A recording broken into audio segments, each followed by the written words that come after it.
Hi everyone. I always dreamed about speaking in a microphone in front of people, so there it is. Okay, thank you.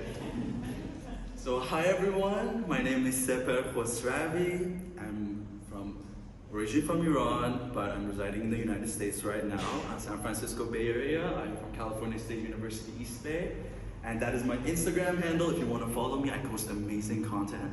And my study is a qualitative study of body image and culture among Iranian Americans.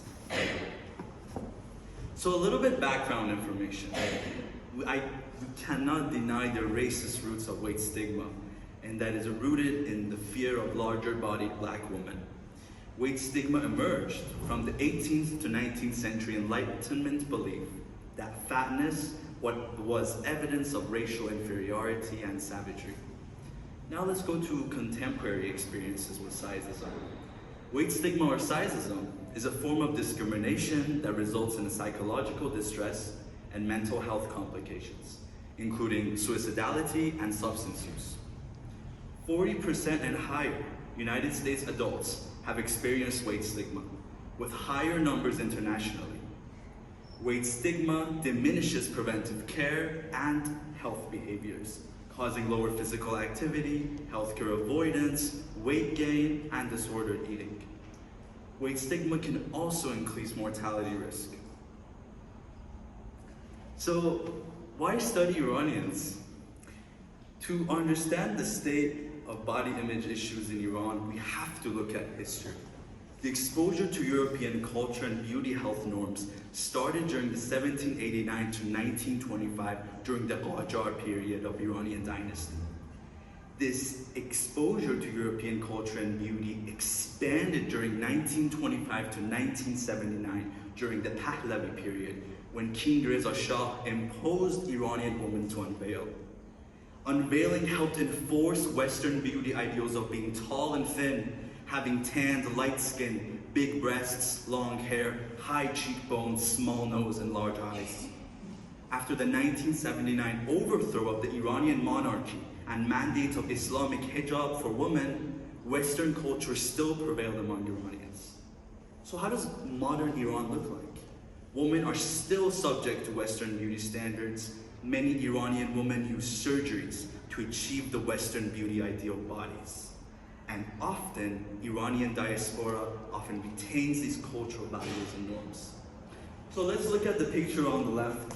So we have the Qajar period, and looking at the beauty of what Iranian beauty was back then is quite different from 1789 to 1925. But that exposure to European culture expanded when we look at the Pahlavi period. That it was very firmly placed in by Reza Shah, and we can see the Western beauty ideals really blossom at those ages. And post-Iranian revolution, although the limitations of the hijab mandate, women still find themselves to westernize their hijab, which is very interesting. So what is the current research on Iranians and body image? Although there is little research on Iranians and body image, what does exist is here. I'm going to share some. 70% of Iranian women 18 and older are not satisfied with their bodies, according to a study in 2016. A survey of 535 Iranian university students indicated 2/3 were unsatisfied with their bodies. Body dissatisfaction in Iranian adolescents ranges from 40 to 70%. No research has been done on Iranian Americans and body image yet. I'm going to take care of that, so let's go.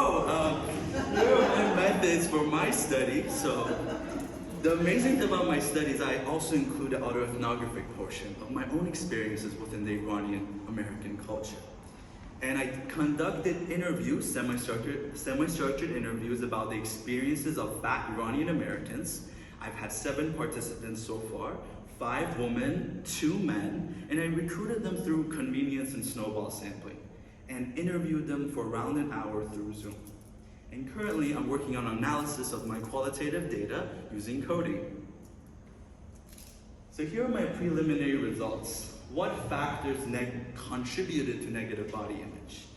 The most common ones was critical family feedback, physical, emotional symptoms, the need to change their body. All these three were present in all my 7 participants, including the male ones. Now, only the females compared their bodies to their friends, which is very interesting. They expressed that a lot. And only the males expressed a male physical verbal defense mechanism in how they reacted to body image comments. So here are the themes. I'm going to talk each of them. So first one is critical family feedback. Here's a quote from one of my participants. I saw my cousin at a New Year's party after 2 years. I had an accident and couldn't exercise for a while and gained more weight. Instead of saying hi and how are you doing, she tells me, you're exploding. The next theme, physical emotional symptoms. I did the gastric bypass surgery due to the exclusion and pressure from others around me commenting on my weight. But after the surgery, an individual still commented on my weight, telling me you should have got skinnier after the surgery. The next theme, the need to change their body. I literally might go do liposuction for my love handles in Iran. I've lost 35 pounds. I've lost 80 pounds before. I've lost it all before. The only place that never ever changes in my hourglass figure is my love handles. It's crazy that I literally have to get those possibly surgically removed. That one was from my male participant. Comparison to friends' bodies. Here's one of the quotes. I always Photoshop my body on my pictures and social media to make myself a little bit more skinny because I don't want to stand with my skinny friends and look larger than them. And the last thing, male physical verbal defense mechanism. I always made a promise to my friends, and I said that if I ever see my basketball coach again, I would push him or I would key his car for literally killing my love for the game and bullying me for my weight. Being in the NBA was my childhood dream, and this coach's comments towards my body may have killed that dream. So what were my discoveries? In the Iranian culture, comments towards your body is a normal, everyday form of expression for individuals. Iranians think that they are doing good by mentioning what is wrong with you, so that you can go fix it. But in American culture, comments come in the form of direct bullying. As one of my male participants mentioned, they want to get at me calling me names, but in Iran, they want to help me. In America, I can fight back because I know it's time to fight, but in Iran, I'm confused and don't know what to do. More Iranian American women are open about sharing their weight-related problems than Iranian American men, while United States research suggests that body image dissatisfaction among men have tripled from 1975 to 2000, reaching 43%. The men who I have reached out for an interview prefer to deny their large body type because they think that being fat is a temporary condition and that they will be fit one day. Male participants expressed more anger compared to my female participants during the interviews, and female participants expressed their emotions in a more controlled manner during the interviews. I've learned that by thriving in my own large body, I inspire others to do the same. Before we start the questions, I want to acknowledge my faculty mentor, Dr. Amara Miller from California State University, East Bay, the Center for Student Research at Cal State East Bay for helping me get here, and also the Weight Stigma Conference for also supporting me. Feel free to follow me on Instagram, and I love you guys so much. Thank you.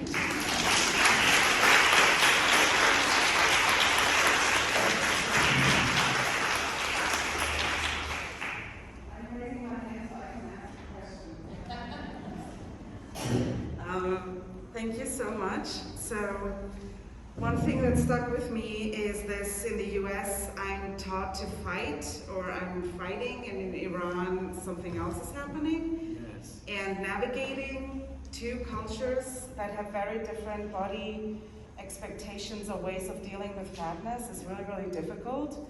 And I'm always navigating Greece and Germany, and in Greece, there is a loving way to talk about fatness, but also in the way that it has to be done away with. So you need to do stuff. There's so many clinics and so much anti-fat bias. And one of the things, so it's rather just a comment that I noticed is in Germany, you're kind of chastised in the public sphere, and in Greece it's more privately within the family. And it very much reminded me of the things that you presented. And this negotiation between two cultures, two nations is really complicated for individuals. So I very much appreciate that transnational perspective you're taking.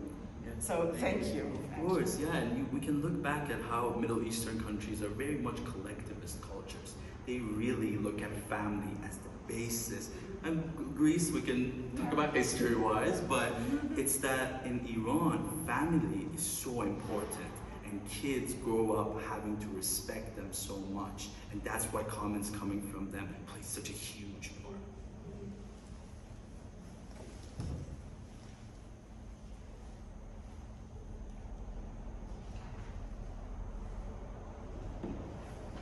Questions? Yeah. Hi, Sepehr, thank you so much for that. I guess not really a question, but sort of a comment just about how universal these findings are. Like, you know, we did similar study in Qatar, you know, same sorts of things, the overt expression from families, just the no-holds-barred approach from families. But it is so distressing, you know, and I just wonder what your feelings are about, you know, you mentioned about your own embodiment being, you know, an inspiration for other people. Like, what else do you think would you like to see? How are you going to pursue making some changes to the future? You know, that's such a beautiful question, because I often get very lonely as a straight Iranian American man in a field that no man wants to speak up. No man wants to be vulnerable and mention that they also feel these issues similar to the other sexes in their life. And but through activism and being through Instagram, meeting so many individuals within Iran. So I post a lot of body positive content and I educate people based on the things I learned, for example, here sharing with you. And they come to me, they're like, Sepehr, when I see you being happy with your body, with yourself, I love dancing, I love Persian dancing, so check my page. And they're like, wow, like you're living life, and it makes me want to live life too. One of my followers came to me and messaged me, she's like, I haven't gone to the pool for years, but after seeing one of the TED Talks you posted about body positivity, I went after years to the pool in Iran with her friends. How empowering is that I'm seeing someone in a very far away country, my own, being able to be free in their body. And that's so empowering.